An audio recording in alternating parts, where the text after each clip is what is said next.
Halo the Master Chief Collection is very much fan service, giving people really what they want. With November being the 10-year anniversary of Halo 2, did you feel like this was kind of the right time to finally do this, and how long have you wanted to do this for? Well, the Master Chief Collection itself has really been thought of for a long time. This has been a long time desire to get all of these games on one platform, forming together like really, made for the platform. So did you save it until the 10-year anniversary? Well, yeah, timing was planned a while ago. This would happen on the 10-year anniversary. So for us, yeah, it was an important thing to make it sort of a larger event around the anniversary. And a lot of people feel that the original Halo was kind of ahead of its time. It essentially took, the FPS from the PC, brought it onto the console, and now, we're so many years later. So what challenges did you face in kind of reintroducing this series to a new audience who have already been playing the FPS on consoles for so long? Well, the gameplay holds up, and the funny thing is that really what Halo did for the console is revolutionize the controller. That ability to have an FPS with a console controller was super important, and so for us, we feel like we ushered in that whole genre, and so a lot of people jumping in later already know the control scheme and things like that. So reintroducing the game to them, with remastered graphics and adding some more dynamic elements like skulls to change and improve gameplay, I think is a great way to introduce it. The actual gameplay itself holds up, level design and things like that are really good. But did you find it more challenging now that the field is just so crowded with these FPS games, whereas when the original Halo came out, there wasn't really much on the console? Now you're competing against Call of Duty, so many other titles. Was it challenging for you guys to kind of hook that new audience in?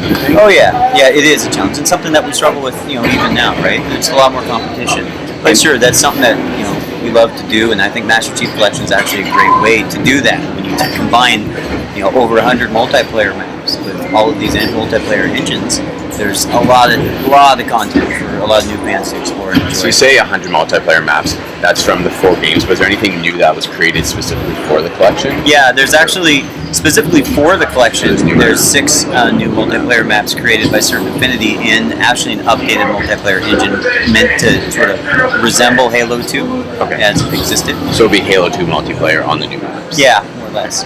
And for people who already, are at home and say, well, I've already played these games, I already own them, what are you doing to convince them that they need to buy them again and play them again? Well, there's some important changes that have happened. So with the Xbox One, you do get additional processing power. And with that, we've been able to up-res everything, make it a much higher resolution, as well as 60 frames per second.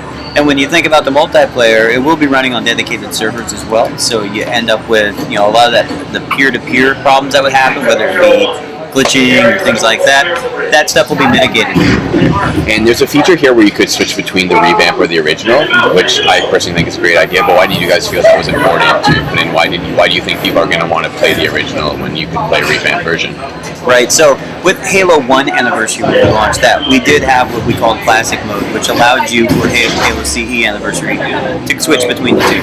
When we did it on the Xbox One, we felt like it was important to keep that feature because everyone really enjoyed it in Halo 1. So it's just the fan feedback. Yeah, and there's also another element, which is when you remaster or change a game, a lot of people remember it one way as opposed to how it actually was. And actually showing them that difference is an important element. And it's, we use to say, Dan AU says it very well, is that it's like 10 years of gaming technology sort of encapsulated in pushing the button.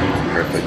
And so, launching shortly after the Master Chief Collection is a beta for the upcoming Halo 5 Guardians. Can you tell us a bit about what to expect with that? Yeah, we're focused on Master Chief Collection here today, but I will tell you, you're going to enjoy your experience.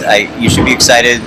There's a lot of cool and exciting things that are happening, and we're not really ready to talk about any of the details, but it's fun. I've been playing it. Can you tell people who don't know yet how they can get into the beta? Yeah, so right now the guaranteed way is to actually have the Master Chief Collection, and with that we made it very easy. From the menu on the screen, you'll be able to download the player or the beta, and then be able to jump in when it's available. Perfect. Well, thank you so much for your time.